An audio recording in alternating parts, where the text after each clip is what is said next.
Hello everyone and welcome to my channel, and today we're continuing our Feed the Beast Infinity Evolve series. In the last episode, we made these machines here, a simple little ore processing plant. So in today's video, we're going to be expanding our power grid. We have several energy sources we can use, and the reason being, this steam engine, it's not the best. If we want to use more powerful machines, we're going to need something more substantial than that. It's kind of hard to find out which power sources you want. So we have the water wheels from Immersive Engineering. So the water wheels are basically free energy, but I think you can get a max of 80 RF out of them. I think it's 80 if you do the fancy water wheel. There's also the windmill. That is also free energy. Kind of hard to set up because you need to build a giant tower. And this one here, the improved one, is worth doing a lot more than the standard windmill. Another thing we could do, and this is one of the pumps. It's a specific pump. It's called an endothermic pump. It's a little expensive because it requires ender pearls, and that's really a pain in the butt. Though we do have the ender. Yeah, the ender increases ender pearl drop. So this allows us to go to the Nether and set up a lava farm, a lava pump. So you go down to the base of the Nether, have that, and then get something called an ender tank. This is I don't think it's the cheapest, but it's probably the simplest one to use to get lava across dimensions. Use this thing called ender tank. We need a bunch of blaze rods here. So I think right now our goal should be going to the Nether. There's a lot of things that we can do once we head there. Oh my gosh, a witch. I was just trying to talk to the audience, lady. So we have these backpacks here. They're the size of a chest, I think. Cool thing about the pulverizer is it can craft string. You can create string with it. So all we have to do is go to the mining dimension, find some sheep, shear a bunch, and then just pulverize it, and we can get some backpacks. Or we have another option for it. And that is, of course, the knapsack. We have pretty much everything we need. We just need to make some iron tool rods. I have one aluminum brass ingot. This thing goes into your Tinker's Construct inventory. It basically doesn't take up an inventory spot. It's the size of a chest, which is fine. Tinker's Construct has probably the most overpowered accessories, or at least early game overpowered accessories. There's a very unassuming thing called the Traveler's Gloves. If you upgrade this with, if I remember correctly, threadstone, this thing will allow you to break stone like it's wood with your bare hands. So, to be honest, I think that's what our next goal should be. Just to get a bunch of accessories now. It's time to just accessorize our character. If we get more leather, we can make a hang glider, which will definitely help with transportation. And we also have a lava pool. I see a lava pool on the map, so we can get our obsidian here, which is what we were coming for to begin with.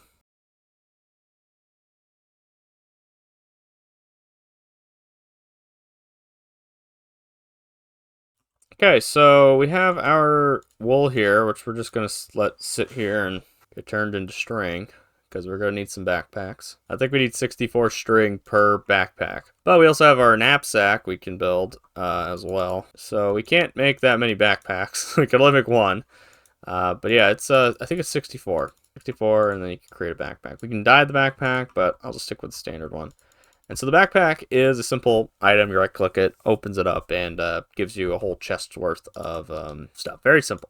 The knapsack is similar to it, but you can't right-click it. You have to put it into your Tinker's Construct inventory, and you have this. This is normally where I put my tools. I'll put my tools in here that I don't use, I'm not using at the moment. And that really clears out the inventory for more stuff. And then you have this Traveler's Glove, which also goes into the Tinker's Construct inventory. You actually get little gloves rendered on your body. But they're kind of useless on their own. But they have modifiers, right? It says we have 5, which means we can actually infuse them with haste. So we can do this 5 times. So as you can see, this is the speed of stone being broken with a bare hand. This is the speed of stone being broken with the glove with haste 1. A little bit faster. Now that's going to speed up eventually when we collect more redstone. And it also works with the tools. Okay, now that we have our obsidian, we should be able to go to the nether. Now, the nether is not going to be fun. It never is. But it is what we have to deal with. So, what does the nether have for us? Well, as you can see, we have giant spiders.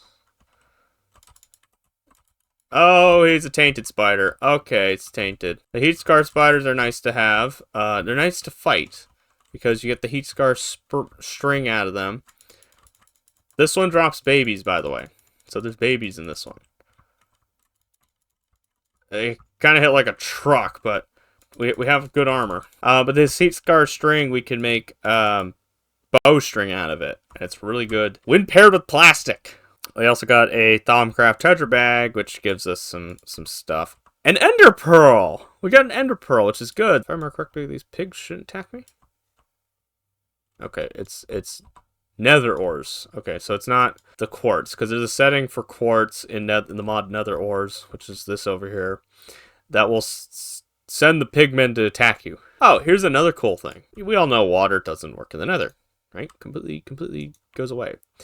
But Biomes of Plenty has blood, and blood is really interesting because it doesn't disappear in the nether, as you can see it's over there. Also, it acts like water. It makes obsidian, and we have these ghasts here. We should probably bring a ranged weapon next time. In fact, we're gonna go do that.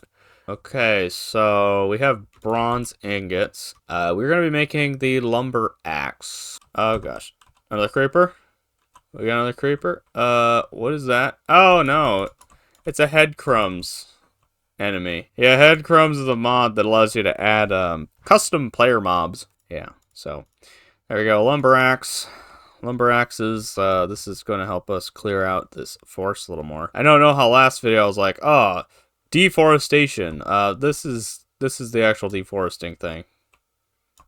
Like, it makes it so easy. Now, this fun little tool is basically the shovel version of the hammer. If you want to completely just destroy the environment, there's a beach that's in the way that you're not exactly a fan of, or maybe some hills, you can use this. Take down an entire mountain with this thing. Pairing it with the hammer, of course. Yeah, funny tool, funny things you can do with it. Very fun, very useful. You know, would recommend. I give it a 2 out of 10. Definitely would recommend. Okay, so we have an excavator, we have our backpack, we have our bucket of blood. We'll grab some wood. We'll grab some extra wood. We have 5 leather. We need more leather than that. The hang glider. The hang glider, very useful tool. So if we get on top of a mountain, we can glide far distances. The hang gliders are not vegan, by the way. They require 12 leather. Leather that I don't seem to be getting. But anyway, we have our hang glider here. As you can see, we got our hang glider, or at least the wings for it. And now we can fly, or at least glide for for a short distance. Another cool thing is this thing acts kind of like a parachute. If you hold shift, you'll descend quicker and move faster. Yeah, it's like a little parachute. So this should allow us to be able to glide across this area here. I heard an Enderman. I don't know if that's an Enderman or there's like a little mini Enderman. Oh, it's just this guy here. I need a sleeping bag. I don't know why I haven't built a sleeping bag yet. Okay, we're going to dig through this with our hammer. And what kind of fun things can we get in? What kind of trouble can we get into? I come from the village from the north. Oh, but we found a slime island though. Cool thing about these villages, they have these towers here that we can jump off of. Yeah, we can jump off this and we can go glide. As you can see, we're traversing incredibly fast. We are almost 2,000 blocks away from home, and it's the same night. I know this series is boring. I really do. I do understand. I'm not entertaining either. Oh, look at the volcano.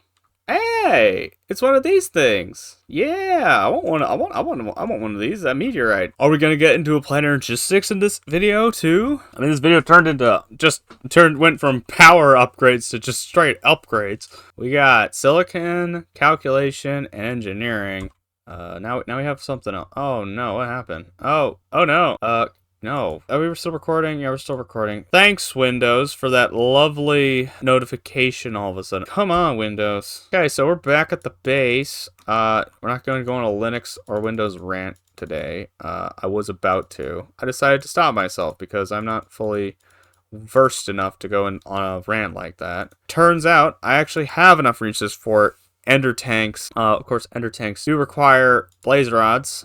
So we're going to have to go to the nether. So, plastic. Plastic bow and arrow is a pretty powerful weapon. So compared with the Tinker's Construct arrows, we can get a pretty darn powerful weapon out of it. Clutching, and then we need a stick. So we can just use a normal stick. And I usually use a flint head, because the flint arrowhead is pretty fine. It's pretty normal. And I don't remember, I think this is a repair material, is flint. So these are flint arrows. Now what we can do to this is we can apply moss to this, and that will give us the auto repair. So this will basically auto reload over time.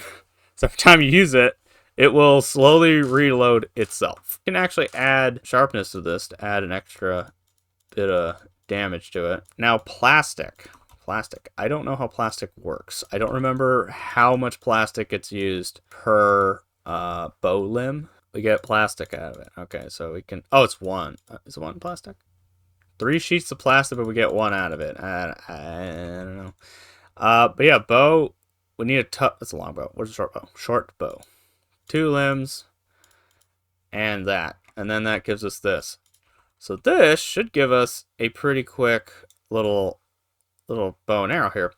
What we can do also to this is we can add... Well, obviously I'm going to add a moss ball to it. Obviously we're going to add moss. But we can also add haste to it. And now look at that. It's much faster now. That, as you can see, shoots arrows pretty well. Let's just go here.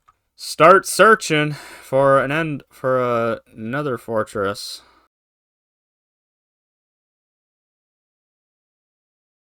We were probably not fine. Oh, shoot, a server backup. Oh, I almost had a heart attack. Really? It's been that long? Oh.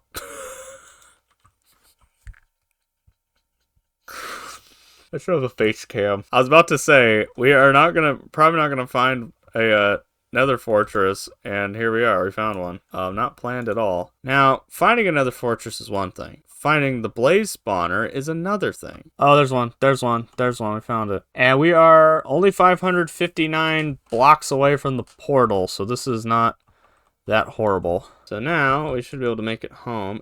There's another fortress over here. And does Fort 2 have a blaze spawner? There's blazes, which we can shoot with arrows. And we got him in 2 hits. It's a 2-hit weapon. It is a 2-hit weapon for blazes. Oh, we're so useful. Ah, okay, we're dead. We're toast. I mean, at least we're gonna die somewhere nearby. Man, it would be so nice if there was a blaze spawner here. We could do it. In fact, I know exactly a way we can. Maybe not even part of the nether. So there's something called a dolly. A dolly from Java. This thing can pick up chests, no problem. But there's also something called a diamond dolly that we can actually craft right now. In fact, let's go back to the blaze spawner too. But the diamond version of it allows us to pick up mob spawners. Oh my gosh, I was about to try to quick save. We don't have a quick save feature in Minecraft. How fun. But we can take these guys out, hopefully pretty easily.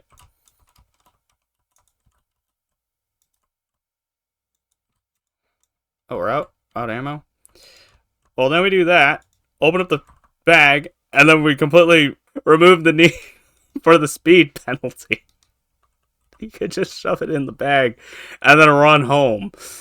Are we out of arrows? Yes, we're out of arrows. Shoot, we should have done the durability modifier. Okay, this is going to be the end of the video. We're doing this nether heist. Yeah, so now that we've collected the blaze spawner, we don't have to go back to the nether for blaze rods anymore. We just build a little box in the overworld, safe near my house, you know, so if I die, I don't have to, like, go and collect my stuff. Okay, we've made it home with our lovely friend. So what we can do now is we can build, like, a little room here. Now, not exactly the room that we want, but it is a room nonetheless. we have this little area. We can build like a little doorway here, make it even more a dark room. Just a dark room, just a simple dark room. And then we can grab our lovely little blaze spawner, place it in here, you know, and there you go. That thing will just start spawning blazes for us. I hear the flames. I hear them.